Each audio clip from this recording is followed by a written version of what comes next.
Hello and welcome to the Beginning of Wisdom Live. I'm Andrew Schumacher.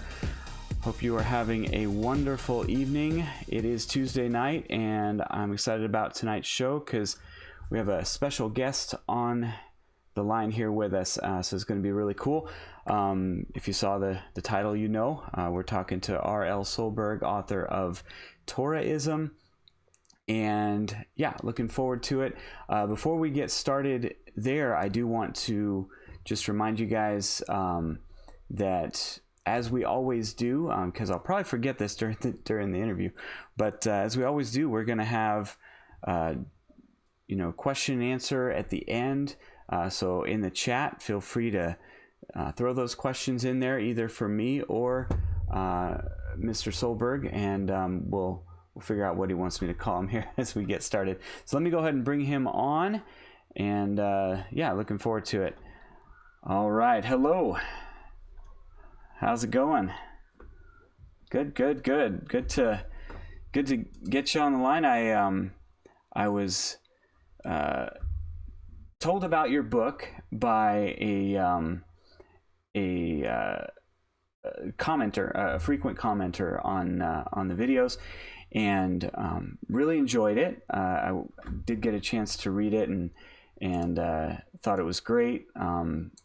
Definitely learned some ways of looking things I hadn't thought of before, so I wanted to just get you on and talk about that some, as well as just kind of getting to know you a little bit. I know you've got a few things going on there on YouTube and on your website and all that. So I just kind of wanted to get started, just kind of get to know you a little bit, a little about your background. First of all, I like to ask this question because, I know my reasons, but what sort of prompted you to get into apologetics and all this kind of stuff?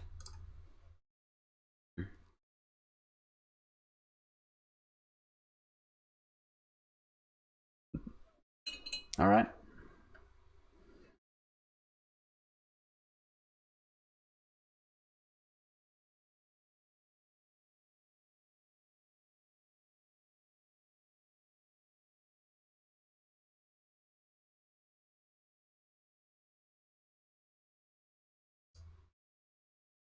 Mm-hmm.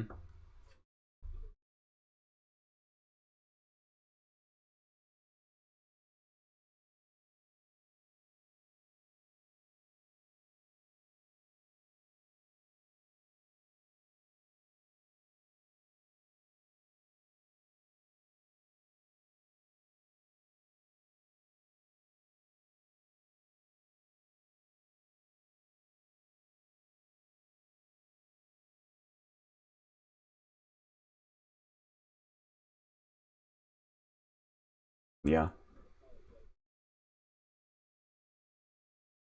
Okay. Yeah, it sounds somewhat, different. I grew up in a Unitarian cult called the Way International, and but around that same age. Solberg does not have any sound. Oh, we don't have your sound. Okay. It sounds like we're having issues with sound. Let me check something here. Nope, that looks good. Okay, well, I hear you just fine, and I see you on the live stream stuff. We have run into this problem before, but I thought I fixed it. All right, I'm gonna take it out and put it back in. Let me see if this works here. Yeah. Sorry, everybody, if I have been told we don't have the sound, and let me try to audio.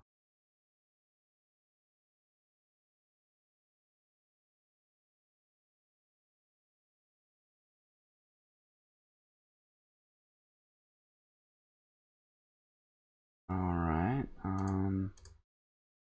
Oops, there we go. There's. All right, go ahead and say something. Interesting. I think I see. what the problem is. I see where. Let's see if I do that. All right, go ahead and talk. Fun with technology. Yeah, okay. You're showing up for me. Okay. Hopefully, I see the little bar bouncing. We'll know in a few seconds here with the delay. All right. Just let me know, folks, if he came in. Let's see.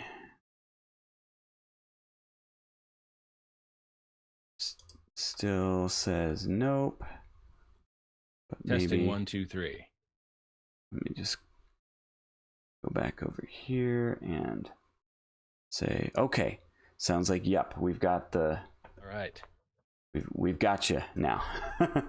Okay. Nice job being the tech support and the host at the same time. It's just, this is how things run here. Okay. So so just to I'll have you answer that question again. So tell us again, just sort of what got you into apologetics? Nobody heard your answer except me. Okay, good. I'll make a better one this time. All right. No, yeah. So what I was saying was that about 20 years ago, I have to believe it was that around I started testing my own faith. I was raised what I would call a lukewarm Lutheran, and I fell away from my faith in my late teens, early 20s. I wasn't opposed or antagonistic towards God. I just thought he was cool and he had his thing and I had my thing. And of course, when you have kids, when my girls were young, it kind of draws you back into the important things in life. And I started kind of wanting to readdress my faith, but I was concerned that I didn't want to inherit what my parents believed. I didn't want to inherit their faith. So I went through a very difficult testing period where I kind of basically deconstructed my faith, and apologetics was a huge tool for me. I remember coming across Ravi Zacharias and several others that William Lane Craig that really helped me understand that there is truth at the foundation of what we believe. Through that process, I really fell in love with the whole idea of apologetics. That's awesome. That's cool. So yeah, I mean, it's interesting. Some people just never get into it, and I'm always curious why someone did. Now, I've noticed that lately, as I've looked at your stuff, that you've responded on your YouTube channel to like Jewish apologists like Tovia Singer and stuff like that. Do you have a lot of contact in your, with Jewish folks that inspired that, or what made you get into that? Well, what was interesting is, so I have my book that came out last fall, Torah-ism, is about this cult that's halfway between Judaism and Christianity.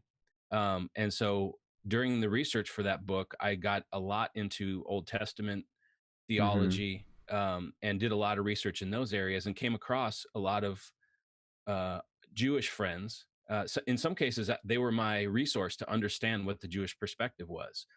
Even though for the book itself, I didn't have the Jewish perspective in mind, but that ended up in conversations, and they would say things like, the New Testament's not true, don't you? So we started to get into those kinds of conversations. So that's kind of where that headed. That was a little bit unexpected, but it's also very fun because it expands my mind. I feel like I learn stuff every time I engage with a rabbi.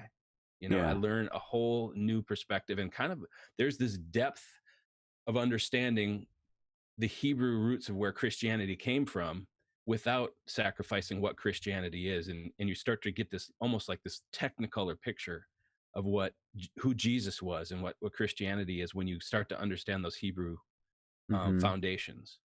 Yeah, it is something that's very fascinating. I know I didn't have, I had read the Old Testament, but until I was exposed to this movement, I was kind of, not as sure about some of those things for sure until later. All right, now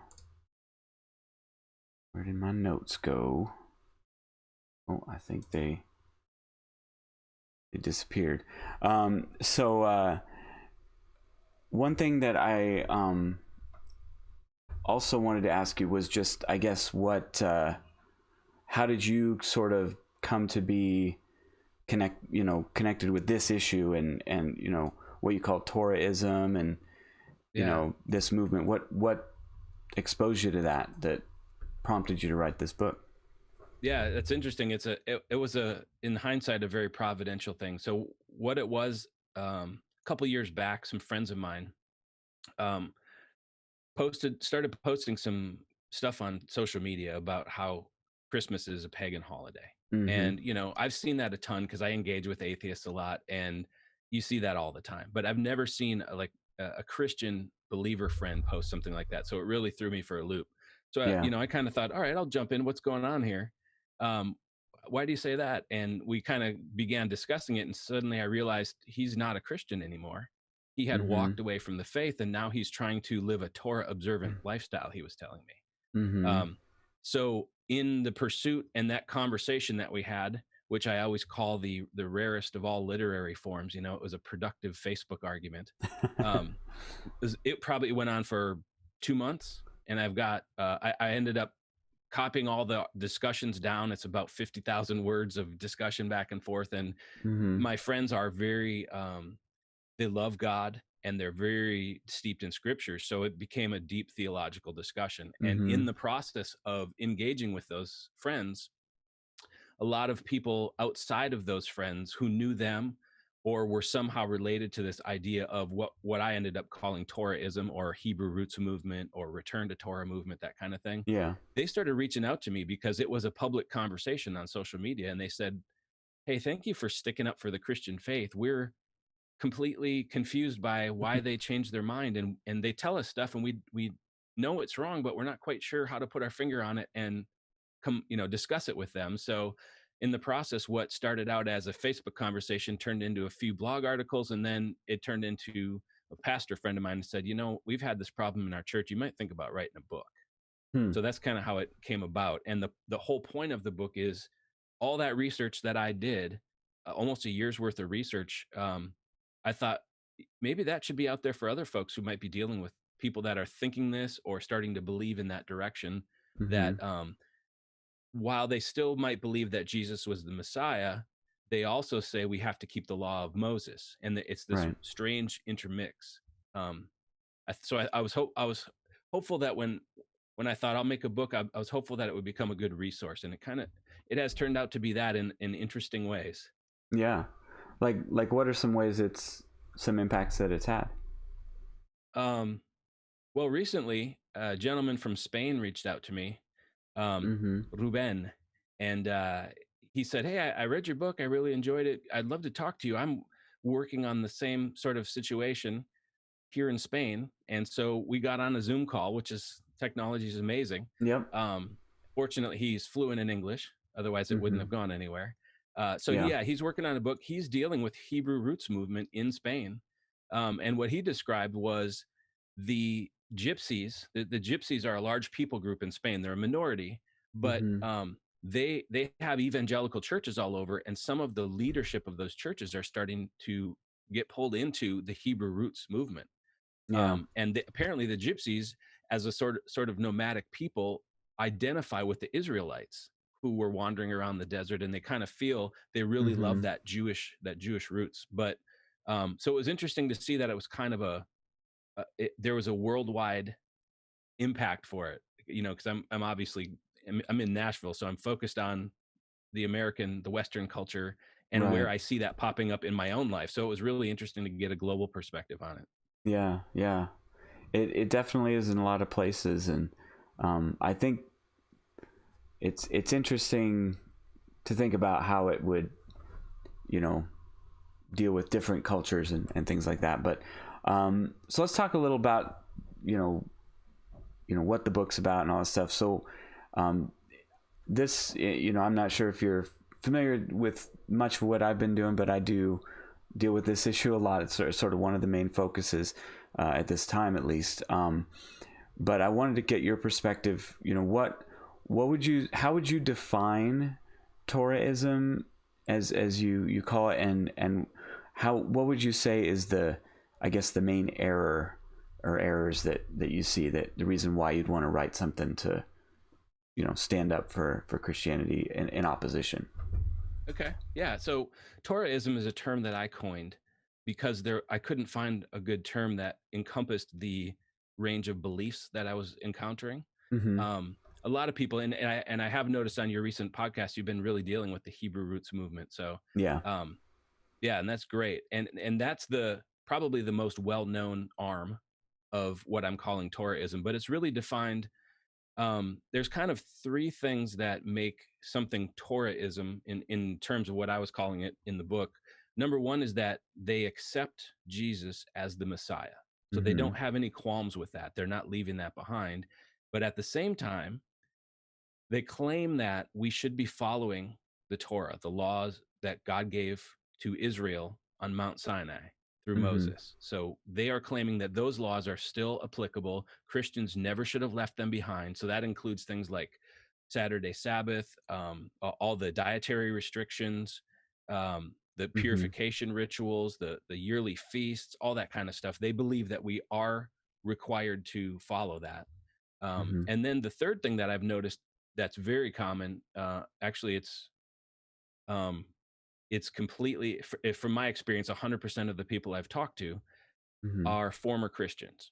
So there are no Torahists or Hebrew roots movement people that I've ever talked to that started there in their religious or spiritual journey, or that drifted there from, let's say, Judaism or Mm-hmm. Mormonism or Islam. They all seem it all seems to be people who have slipped out of Christianity into that belief system. Interesting.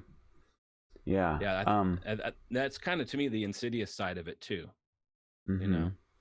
Yeah. I do have some friends that we know that their parents slipped into it, and so they grew up in it. Um, Oh, but sure. but yeah, and so that in general, that is of course going to happen if you raise your kids in whatever you're doing. But Right. but yeah, it seems a vast majority that you meet, that's not the case. Most of them started off somewhere else, or started off as Christians. Um, so one thing you mentioned in the book was how Torahism is anti-Trinitarian. Mm-hmm. And I have definitely seen that. What I haven't found it to be universal, but it's kind of it's iffy. So a lot of the folks that I've interacted with, whether actually interacting or interacting with content, they either are anti-Trinitarian or they're just not. They just don't talk about it much. they Right. don't, Yeah. They de-emphasize it. They de-emphasize it, or they try to say things that sound like they're Trinitarian, but they just aren't quite getting there. But then I have definitely encountered those who are unabashedly Trinitarian, but it's been certainly a minority. I guess in the book, what was it that made you, I guess, bring that issue up? Because to me, I haven't really talked about that much because I see it as sort of not as an unimportant issue. I've talked about the Trinity a lot, but that's more because of my background. But Sure. but as far as within this movement, it seems like they're not emphasizing it, and so I was curious why you made that an important part of the book. Right. And so you bring up a really good point that there's not a monolithic doctrine or governing body over this type of belief. So it's not like we could look at a synod somewhere that published something. Right. Therefore, we have Torahism as a whole is made up of various different sects of people that are different on some issues. There's not. So one of the things I did in my book, early on in one of the first chapters, I actually created a bit of a creed, so to speak, that encapsulated most of the common things. And I mentioned that it's not, no one Torahist would believe everything in the list, but Right. it was, I actually, once I built it, I actually sent it to some of my friends and I said, am I accurately stating what you believe? And they said, yeah, that's really good. So the reason the Trinity came up, it's kind of the way the whole book is laid out. So the format of the book, the first half is just, or the not even half, the first two chapters, it's just called Setting the Table. So I define what the Torah is, because there's some nebulous definitions and Right. uses of that word. And then I also define what Torah-ism is. And then the rest of the book, I'm dealing with actual claims that I encountered. So in the chapter about the Trinity, I actually mentioned a number of claims of some specific Torahists that I talked to. Again, it's not representative of everybody, but the particular people I was talking to believed that Jesus was not divine. He was the Messiah, but he was just human. And they would say things like, Jesus said, "I am the door," that the way that you get to the Father. So they would ask me, why would you stop and worship the door? You need to worship the Father, not the human Messiah, Mm-hmm. because that's idolatry. And so some things like that, I think as Christians we can clearly look at that and go, okay, you just told me Yeah. I'm not supposed to worship Jesus. Okay, I see that you've crossed the line. Yeah. But many of the things they bring up are gray area, which is why it's so difficult. So what I wanted to do, and actually the chapters on the divinity of Jesus, or Yeshua, I use his Hebrew Mm-hmm. name, the Yeah. divinity of Yeshua and the defense of the Trinity are really almost like systematic theology 101 kind of chapters, to say, look, here is all the biblical reasons that we believe this. It's not Yeah. something that we made up. It's not part of corruption that happened in the early church, which is a huge Right. claim of theirs. Yeah. It's scriptural that there is a Trinity and that Jesus was divine. So I brought it up because of those specific claims Mm-hmm. from two people I was talking to. Yeah. Okay. And I definitely, it's important to talk about, but also it is something that is yeah, I mean, it's a division. It's an area of division for sure. Right. And the Trinity is a bit of a litmus test over, historically speaking, for heresies. Yeah. So heresies that would deny the Trinity, I mean, that seems to be one of the big litmus tests. I'm speaking historically over the last 2,000 years. Right. Right. Yeah, it is. I mean, people who get that wrong, it's usually because they're going wrong in lots of other areas too. Right. So another thing I noticed in the book, and it was a little different from what I've experienced just reading books on things, is you had a lot of like Facebook conversations, and kind of put those in there and talking about your conversations with people, which I thought was really cool, because I've definitely had some conversations like that, but also when it comes to various like leaders, I noticed there wasn't a whole lot from different leaders. I mean, there was a little bit from Zach Bauer, which I don't know if you caught him. He recently has been doing a series on Todd Friel and Todd Friel's answer to the Hebrew roots movement. I didn't know that. Yeah. And we've been answering his stuff. So yeah. But I wanted to ask you, like, what was it? You mentioned him a few times, but are there any other leaders that you see as representative that people should be, paying attention to if they want to learn? Well, where are these people coming from? That kind of thing. That's a good question. Yeah. So this is interesting. I talked to my friend Ruben from Spain. Neither of us are aware of any scholarly work that defends that position. Mm-hmm. Which is telling, of course. So that was one of the first things I did, was look for scholarly, papers or books or anything that would sort of Mm-hmm. defend or explain the Hebrew roots or Torahist kind of position. In not finding that, I ended up looking. I quoted from a couple books that I had looked at, authors, to be honest, that I had not heard of before I had done the research. I forget what the one fellow's name is. I want to say Steve Gustin, I believe is his name. He had a book on Hebrew roots movement. Then Zach, as you mentioned. But what I ended up doing, there was a point early on in the writing of the book that I thought, okay, I need to decide if I'm going to make mine a scholarly refutation, or if I want to make this more of a popular reading approach. And so I decided on the latter, because I had specific people in mind, people who had reached out to me, and when I told them that I was writing a book, they're like, please let us know as soon as it's done. We want to learn more. So in my mind, what I was trying to do was two things. Number one, I wanted to invite the reader into the conversations that I was having on Facebook, Yeah. and other social media.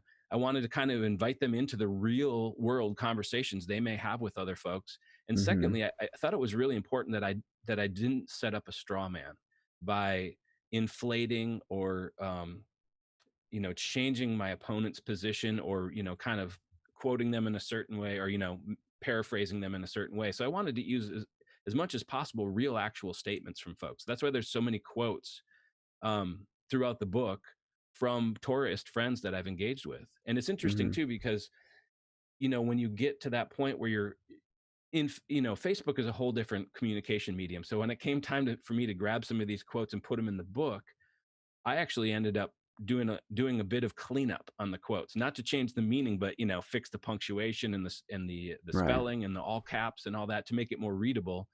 So if anything, I was hoping, this is my intention, to put their position in the best light possible, to not misquote them and all that. But I think that that's the part I've gotten a good response on the book, is that they feel like in an Mm-hmm. apologetic sense, there's a tool that says, oh, these are the exact types of phrases that I'll be hearing, or that I have heard, or yeah, I've heard someone say that. And now I have a thing, some sort of a concept that I can start responding with. So that was kind of the reason behind that. Okay, that's awesome. Um, and you mentioned not being able to find a lot, any kind of scholarly stuff. I know when I first started looking at this issue, like I couldn't find much of anything at all, as far as, as far as responses and things like that. So I was excited when I heard about your book, because I'm like, oh, look, someone's written a whole book. I mean, I'm sure there might be a book or two out there, but what Have I you could run find, across any scholars or luminaries that hold that position? no. Okay, if you do, Not let me know. the best. So the best, but it's fuzzy. So like you said, it's not monolithic. So there's people coming at it from these variety of angles. So there are people who are a little more legitimate in terms of they're just not coming up with all these conspiracies about the early church being corrupt and all that stuff.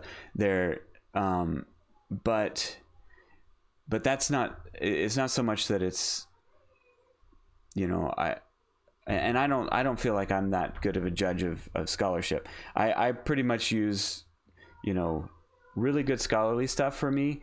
I use it to find the data that the scholar has found, and usually their conclusions are like, yeah, well, that's your conclusions. But, I guess what I found is there's not a lot of response out there. And, I was curious if you had any thoughts too. I have some thoughts, but on why you think it is maybe that apologists aren't really addressing this issue very much. Yeah, well, I think part of it is because there is no well-known luminary or a scholar. Mm-hmm. You've got things like the prosperity gospel, where you can look at many large best-selling author preachers, with a big reach, and that becomes not only an obvious foil for an apologist, but also to say, wow, those guys are really having a huge impact. And that was Mm-hmm. one of the things I considered too with the book was, is it worth it for me to do it? And I just really felt that I was called to do that, even if it just impacted, if I sold 10 copies, then that was fine.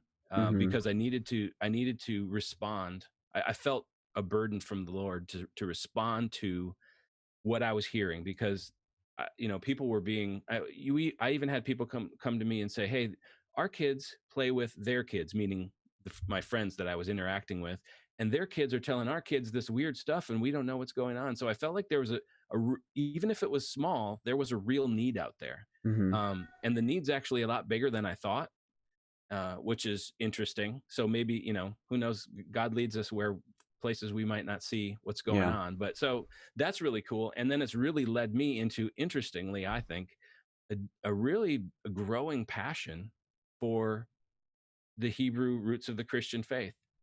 which is funny because I'm, dealing with Hebrew roots movement, return to Torah folks, but I get where they're coming from, that it's so, I've started taking biblical Hebrew classes, and learning the language is beautiful. I mean, the richness of the culture, and then the way that you uncover the connections between the Old and the New Testament, and how God moves through time, biblical theology, and how the storyline and how many connecting points there are.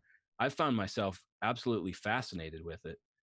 So that's a nice side benefit, but that also, I think, is why it's led into, a lot of interactions with rabbis and Jewish friends. But the one thing I'd want to point out too, before we get too far, and I mentioned this a couple times in the book, and I try to always mention it in interviews too, just because some folks can get the wrong idea that an apologist is out there to battle people and tell them they're wrong, and be cantankerous and all that kind of stuff. So I do want to point out, as I mentioned in the book, that most everybody that I dealt with that held to this position, they had a genuine passion for God, and they genuinely were seeking to worship him in spirit and in truth. And the reason that they walked away from their Christian faith, and in many cases that I'm aware of, it was a difficult decision, because they walked away and their siblings and friends and everybody didn't walk away. So now they've set themselves up as an outsider, so to speak.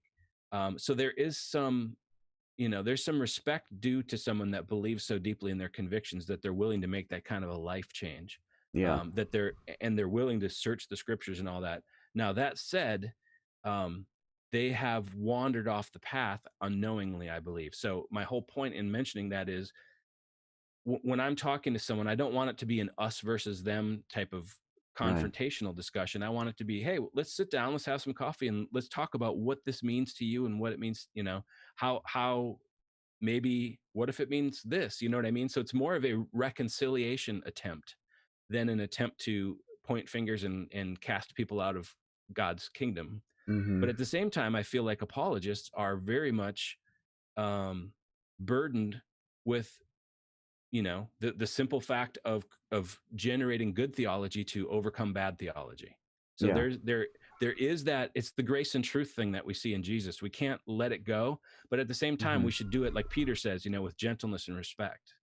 Yeah, absolutely. And it's one of my favorite quotes from Walter Martin, who wrote The Kingdom of the Cults. He says, "The cults are the unpaid bills of the Christian church."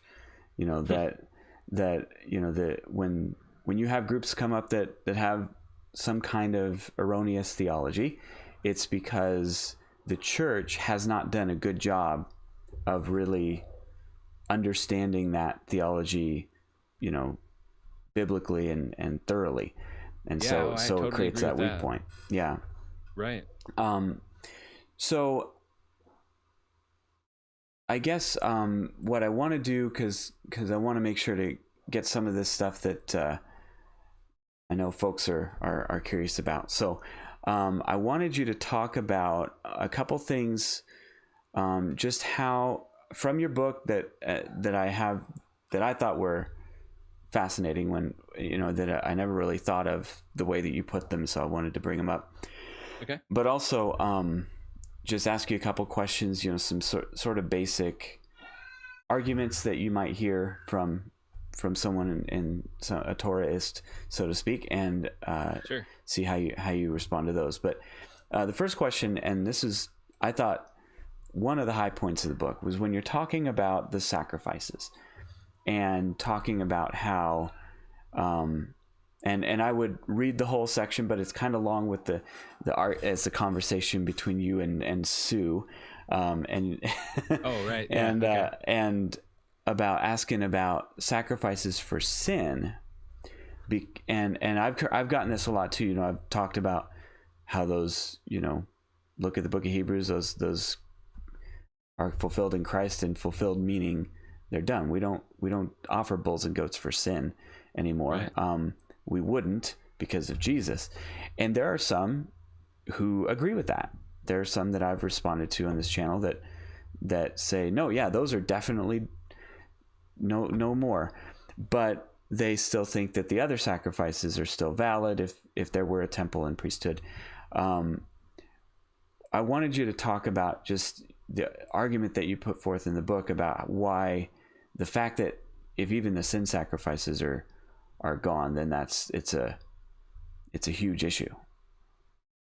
Yeah, so I mean that is a detailed chapter, that whole section on the temple, which covers priests and sacrifices and all that. Mm-hmm. So that was one of the things that was so much fun. I learned so much doing the research for that. But one of the issues that gets brought up, and this is something where Hebrew roots Torahist position really gravitates or pulls from the Jewish theology. So when the temple was destroyed in AD 70, for those of you that aren't familiar with kind of the background for Jewish theology, in the temple there were priests, so the Levitical priests, so they come from the tribe of Levi, and that's where they did their sacrifices. When the temple was destroyed in AD 70, the Jews now had no temple to go to give sacrifices, to worship God. They had no priesthood through whom they could give those sacrifices. So a large part of the commandments of the Torah, the law of Moses, so there are 613 laws or mitzvot in the law of Moses, and about, from my calculations, at least 40% became obsolete when the temple was destroyed. So the question now becomes, from a Christian perspective, here we understand it. I'm trying to sum this up, in a nice nugget if I can, but from the Christian perspective, Jesus was the final sacrifice once for all, it says in the book of Hebrews. So when Jesus came, and I think it's Hebrews 8 that talks about the continual sacrifices of the bulls and the goats by the priests year after year never could have made us perfect. If they had, then the sacrifices would have stopped, but that never happened until Christ came and was the unblemished lamb, the perfect sinless person that was sacrificed once for all. And now we don't need, moving forward, we don't need any more sacrifices. And so what happens is, the Jewish idea is that right now we're sort of in a holding pattern, and the temple's going to be rebuilt. And from a Christian perspective, I could kind of go either way on that. There's some passages in Revelation that seem to indicate there doesn't need to be a temple because the Lamb and God are the temple. Yeah. But be that as it may, the idea, and this is from some friends in Israel that I spoke with, that said, crazy as it might sound, yes, the Jews believe that when the Messiah finally comes, because obviously they don't believe he's come yet, if the temple hasn't been rebuilt, it will be rebuilt, and all the sacrifices will be renewed. Now, from a Jewish perspective, who rejects Jesus and rejects the New Testament, this is at least a logically coherent position. To the Torahist, they're in a strange situation now, because now they're saying, yes, Jesus came, he was the Messiah, he was sacrificed. However, they also say, but when the temple comes back, that we're going to renew the sacrifices. So my question to them was, well, okay, so let me ask you, when the sacrificial system is restored, is it going to, why will we be doing sacrifices? Because basically, what was the point of Yeshua's sacrifice on the cross if we're going to be renewing them again anyway? And so they would say, well, they kind of do this thing that you mentioned, where they kind of bifurcate between, well, not all sacrifices were for sin under the Torah, which is true. And the ones that were for sin, maybe we don't do those anymore, and we're still going to do the other ones. So they kind of come up with this middle ground, which it doesn't quite add up. But it's interesting when you challenge them on it. This is one of about 3 topics where they'll change the subject. I've never had anyone give me a really strong answer for why would we renew sacrifices again if Jesus was sacrificed? Because if blood sacrifices for sin are one day going to be renewed, then what was the point of Jesus' blood on the cross, right? I mean, that's the whole New Testament. So how do you read the New Testament and not get to that conclusion? And if they aren't renewed, then the Torahist has to admit that the Torah, or the law of Moses, I should say, is no longer valid, is no longer in effect, I should say. Right, because if you have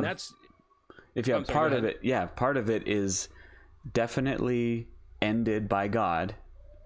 Like if God ended the sin sacrifices, right, then that means, that means they're wrong about what they think. Not one jot or tittle will pass from the law, right? yeah, exactly. And so the point is, it's like, well, did Jesus die for no reason? Is that what you're telling me? That's kind of what it comes down to. Yeah, I mean, you can't have it both ways. So I thought that was very fascinating. And then the other one that you mentioned was well, you mentioned a lot of things, obviously, but another one that really caught my eye was how you kind of explained Peter's vision in Acts 10 when you're talking about the unclean foods and all that stuff. It kind of culminates with that, and you kind of made a point that they will say, well, it's talking about the going to the Gentiles, and the Gentiles are considered unclean. Right. Therefore, it doesn't mean that you can eat, anything anymore. Can you elaborate a little bit on that one and kind of why that defense kind of falls short? Sure. I mean, yeah. So that was, for those of you that don't know, it's the vision that Peter had where the sheet comes down from heaven and there's all kinds of animals on it, and God says, kill and eat. And Peter says, no, I'll never eat anything unclean. Because of the Jewish dietary restrictions. And God says, don't call things unclean that I'm calling clean. So from that, Taurus will typically argue that Peter's vision was not literally referring to food, but rather it was allowing the unclean Gentiles, as you said, into the nation of Israel, that God was saying they should be allowed in. And I think the rest of the story after that in Acts 10 really bears that out, because Cornelius, and his household came to believe. Right. But what I argue in the book is that the passage is about both unclean people, which is true, but also unclean food. And it underscores the idea of the laws of cleanliness were prescribed in the Torah to set Israel apart as a nation, but not because certain foods or certain people were necessarily unclean in and of themselves, as if whatever it might be, and I'm talking about ritually or spiritually unclean. So, whatever pork or whatever it might be, shellfish in the Old Testament was considered unclean, but not because in and of itself it was unclean, but because God wanted Israel to be set apart from other nations. And so that through Peter's vision and, the subsequent engagement with Cornelius and his family, them coming to salvation, I think what it shows us is that under the new covenant, that God now accepts people from every nation, not just Israel, and the laws of clean and unclean food have been set aside, which is interesting, because if there was an analogy or what we would want to call a vision, why would God give Peter a vision that he can kill and eat quote unquote unclean food, but then he wasn't really talking about food? It was just an analogy only for Gentiles. I feel like that in my mind, that would make God deceptive in his vision. Well, now I showed you some animals and told you to kill and eat them, but I didn't really mean that. What I meant was accept Gentiles into the nation. So in my mind, it means both. And I think it's, in my mind, it's pretty clear from scripture that it entails both things. Right. It seems odd that God would use something that's not true to prove something that's true, or something. Right, exactly, yeah. And he says, he even says, don't call unclean what I have made clean.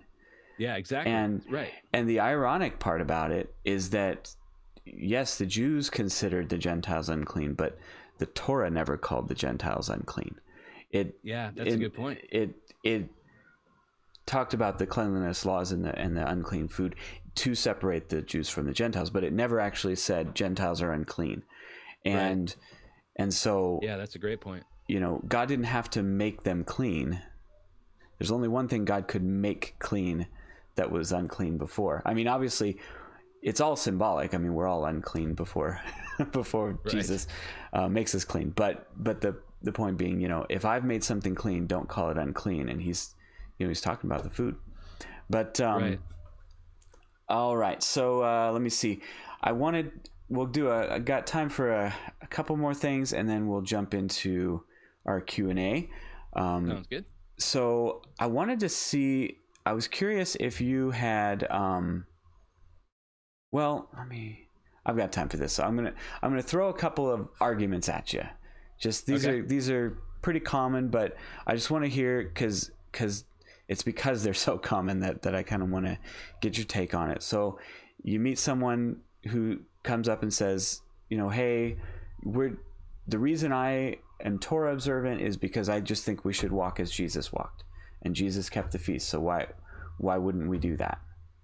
And what would you say to someone who just offers that simple sort of argument? I would say buy my book and read the chapter Yeshua kept Torah. That would be my short answer. Yeah. So there's what I bring up in the book is this idea of what I call the changeover box. So there's a period, a very unique period in human history. Mm-hmm.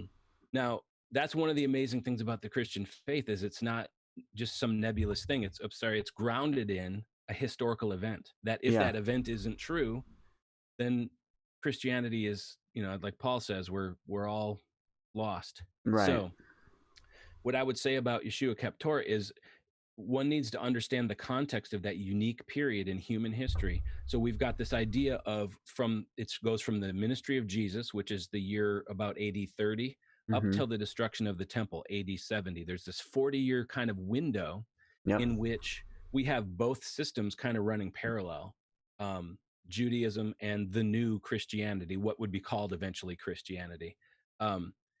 During that period, there was, and I think completely understandably, this is kind of what I mentioned in my chapter, there was a lot of confusion. If you imagine you're a Jew back then and you are steeped in Judaism, and that is the entire rhythm of your life going back generations and generations to King David and to Adam, right? To suddenly understand that things are different now, the way that you're reconciled with God is so different, that is a staggering change. And it's not something that happens overnight, which is why I believe it took a couple of generations really to start to dig in. And even in my opinion, I kind of see the destruction of the temple in AD 70 as God saying, look, I'm putting a period at the end of this sentence.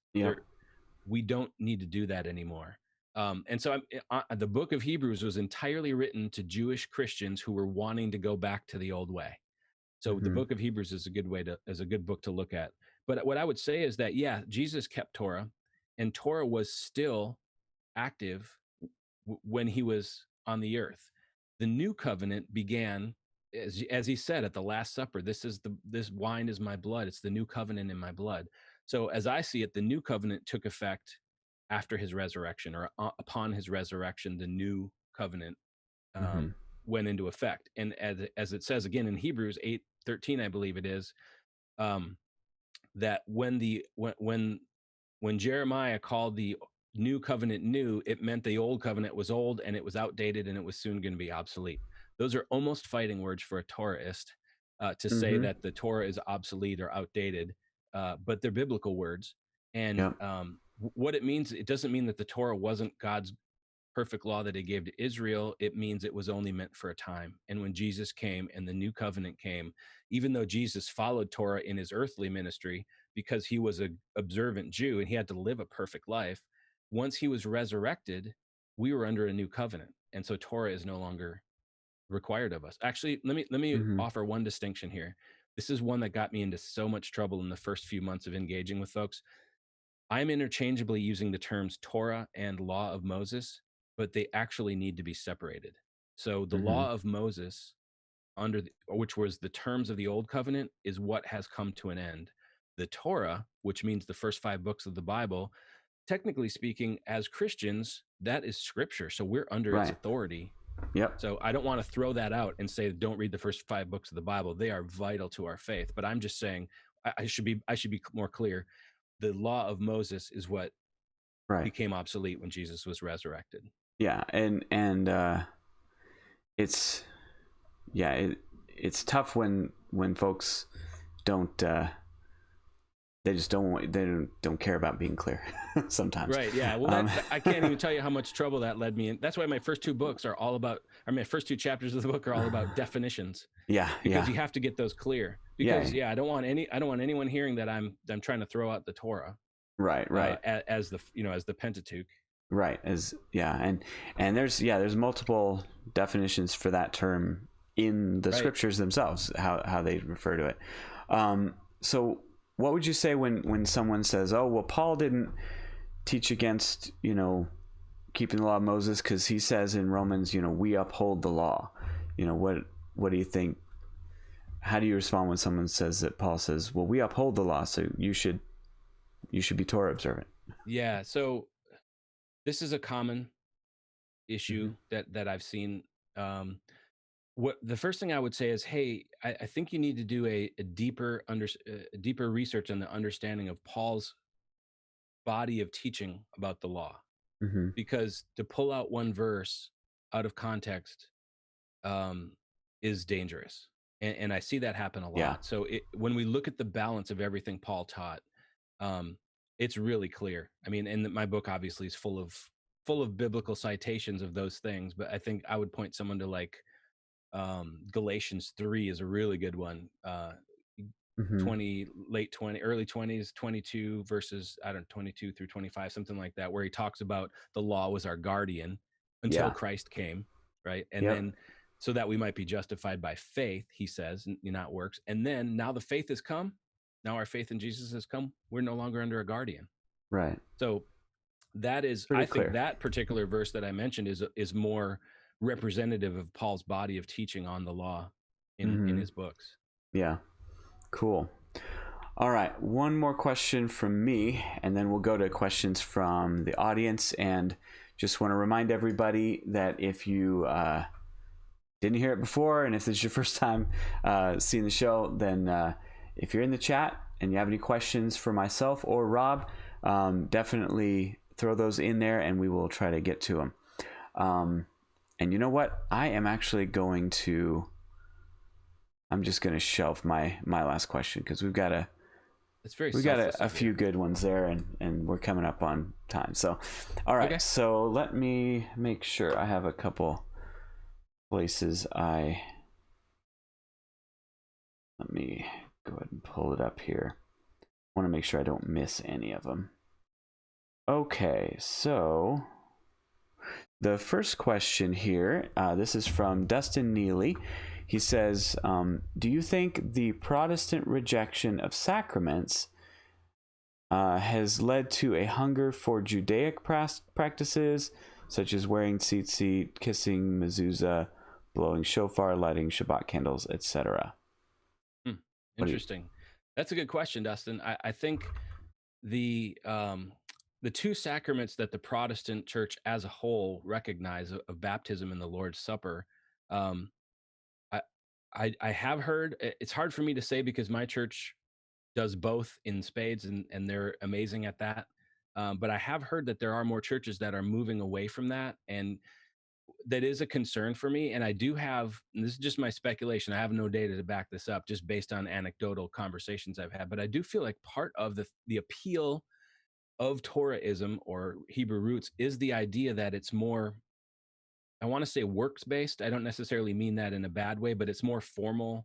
People who maybe are missing high church and they're realizing that this warm and fuzzy, progressive, new agey, lovey-dovey Jesus is not satisfying, and they want things to be right and things to be holy and things to be solid. And so I could see why that would be tempting for a Christian to want to adopt some of those kind of more ritualistic practices. And I would even go as far as saying, I don't have any problem with somebody if they want to sit for a Seder meal and have Sabbath on a Saturday. And if they even want to observe the feasts, I don't think there's any problem with that for a Christian doing that, especially if what they're trying to do is get in deeper touch with their faith and who God is and what he's done. So I don't even think there's a problem for people who want to kind of take that step. Obviously the big problems we end up is if you start denying the deity of Christ, or if you start denying, that his sacrifice is how we're saved. Because as I mentioned in the book, some in Torah-ism believe we're saved by keeping the Torah, not by faith in Christ. And that's obviously very dangerous. Very, very much so. And I agree. I think that, and there's some movement to, for some Protestants to go into, Roman Catholicism and Orthodoxy and stuff for, I think, similar reasons. They don't see the reverence and the holiness and the power. And the funny thing is, like, and I've said this before, that, I'm doing a series right now on the law, and I just did an episode last week on, moral, ceremonial, civil law, and how and one of the things I mentioned briefly, but I've said it before, is that Christians have ceremonial law. We have baptism and the Lord's Supper. We have Christian ceremonial law, and if we don't treat it, with, the honor that we should, then we're gonna have problems. Just like the Israel, if they didn't treat the ceremonial law with the honor it deserved, they're gonna have problems. So right, yeah, we forget sometimes how holy God is. Yeah. All right. Next question here. Why do Hebrew roots want women to wear dresses and head covering all the time? Question from Barbara Huffman. What do you think? I think that's an interesting one, but I think they're trying to harken back to the Tanakh, the Old Testament, what Christians call the Old Testament. The idea of modesty and the different roles they had, which is interesting too, because if you're familiar with a teacher named Christy McClellan, she teaches at Williamson College here in Nashville, where I attend. And she has this amazing series called Jesus in Women, and how he totally overturned the cultural position of women in the way he treated them in the Gospels, which is an interesting thing to wonder why a woman would want to go into, sort of revert back to pre-Jesus positions of women. Now, I'm not saying that that's what Hebrew roots folks are doing who may want to encourage that. Maybe they're simply saying we want to adopt a position of modesty. I'm not sure. I haven't actually talked to anyone specifically about the clothing requirements. Yeah. What's your take on that, Andrew? Well, I think definitely if you're, I don't think that women have to wear dresses or anything, but there's the passage that Paul writes about head coverings, which I think is really interesting, that they latch onto that, which a lot of Christian groups do as well. And I think that it's an interesting discussion and outside of the scope of today. But what's interesting is that the law of Moses doesn't say anything about head coverings. So I think it, like you're saying, it's trying to get back to what is sort of in their minds, a more holy sort of living, but it's not direct. It's not coming directly from the scriptures. Scripture, it does say, that women should dress as women and men as men, and for a woman to dress like a man is an abomination and things like that. So, but it's interesting. But it keeps it kind of vague. I'm sorry. Oh, I was just going to say, it doesn't get into the details, because God knows that the Bible's going to go into all sorts of cultures, and so it's not, you have to do it according to this one culture. That was exactly what I was going to say.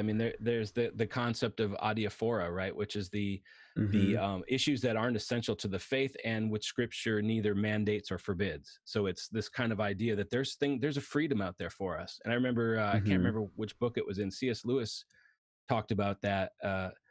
Would we tell a woman in a tropical country that it's inappropriate to wear a bikini or some less clothing than a woman that lived in London or something? Right.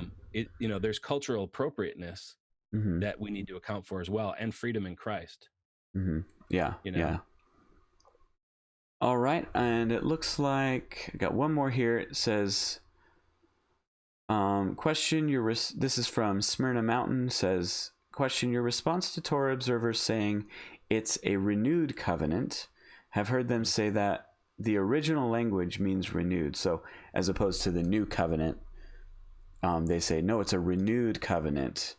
What's your take on that? Yeah, I've heard the same thing before too. And looking at the Hebrew, I could be convinced to go either way. I'm not sure. I don't have the expertise, I would say, to come down strongly on one side or the other in terms of the Hebrew, the actual intended, if that means renewed or brand new. Mm-hmm. But I mean, if we go back to the Old Testament, the Tanakh, I think Jeremiah 31 is pretty clear. It says, "The days are coming, declares the Lord, when I will make a new covenant with the people of Israel and with the people of Judah." So if we think that's renewed, let's keep reading.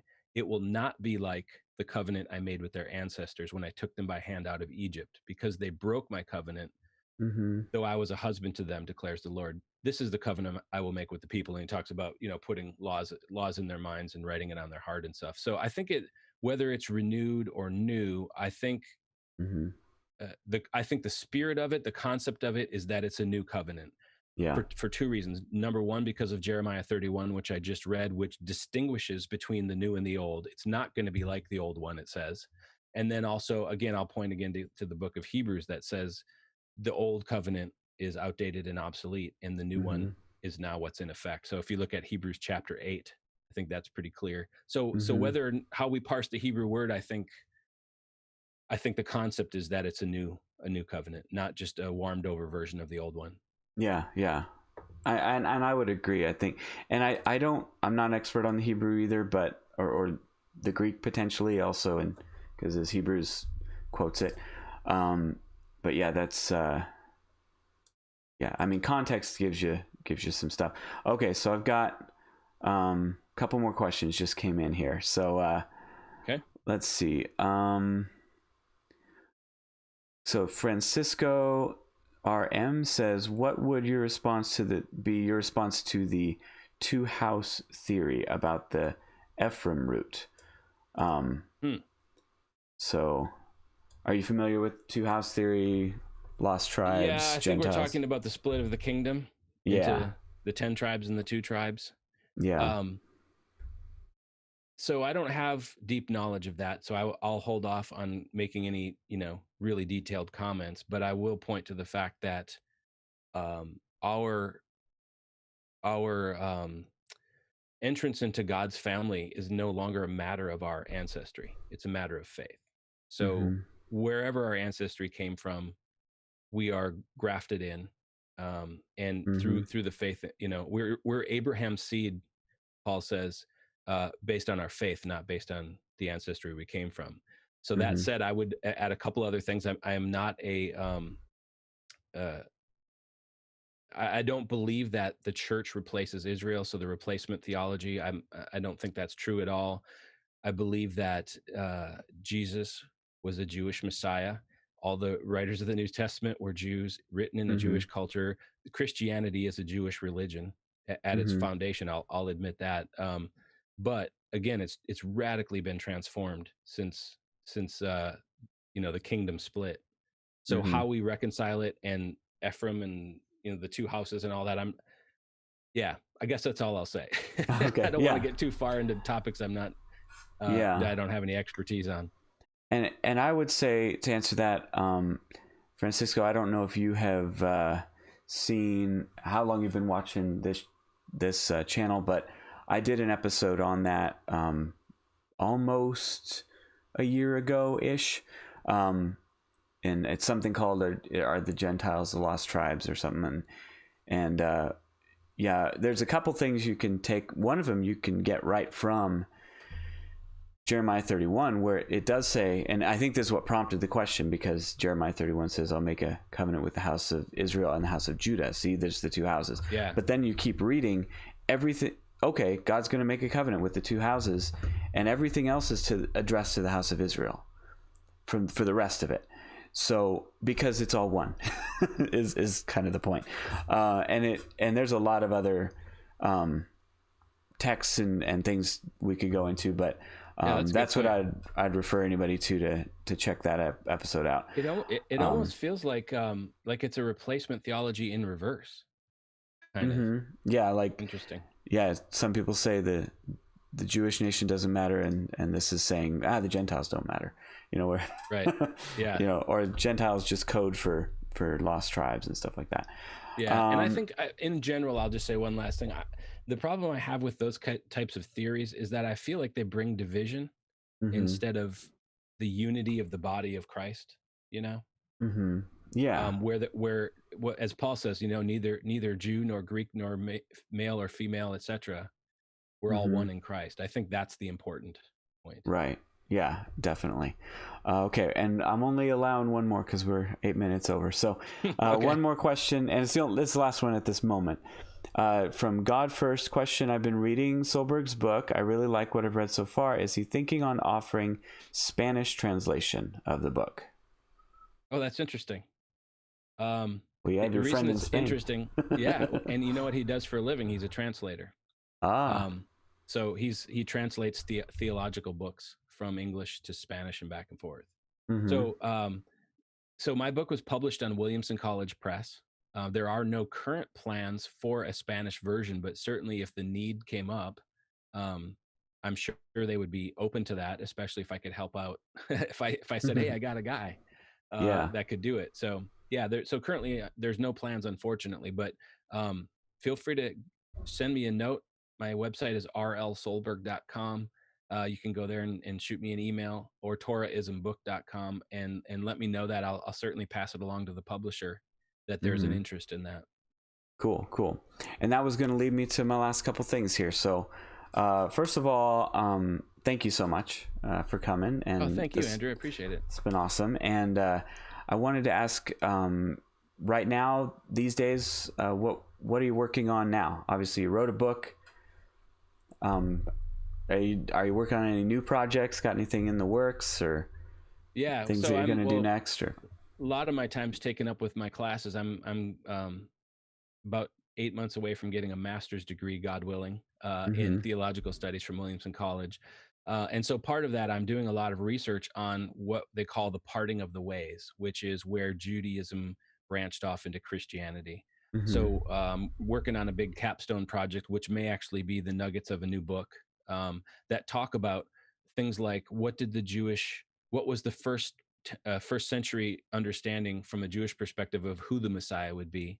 Why did they miss Jesus? And how did that parting of the ways happen over, historically speaking? Because I think I find that a really fascinating, a really fascinating period of history. So I'm kind of digging deeper into that right now. Awesome. And you mentioned a couple things, but if somebody wants to get a hold of you, has more questions, what's the best, easiest, fastest way? I know you're... So R.L. Solberg, my book, Torah-ism. So you could go to Torahismbook.com. I have a prop for you. Very good. rlsolberg.com or Torahismbook.com. Probably the easiest way to pick up the book, obviously, would be Amazon. But yeah, I would love I also have a budding new YouTube channel. I started, and then I'm like, wow, this takes a little time. I'm not sure how much content I'll be able to put out, but so you could look on YouTube. It's kind of called Faith and Doubt. You could probably search by that or by my name. So those are kind of my different areas, but I try to respond to everybody. I love it when people reach out to me. I love when they find problems or issues with my book that they want to engage on. That kind of stuff's great. So yeah. I love it when people reach out to me. Awesome. And I already did put a couple links in the description where you can get the book to Rob's website. I'll have to add the YouTube channel. You've actually got 2 YouTube channels, but very few know about it. I'm subscribed to both. Yeah, is the other one the music one? No, it's just your name. Okay. But then because my wife and I have a band. She's a professional singer. Right on. Recovering professional musician. So hey, me too. We have a band channel too. You are. That's awesome. Oh yeah. Awesome. Well, it's been a pleasure, and thank you so much for coming, and thank you everybody for having some great questions, and look forward to seeing everybody in the chat next week, and hope you guys have a great day. Thanks so much, Rob. Great. Thanks, Andrew. Thank you. God bless.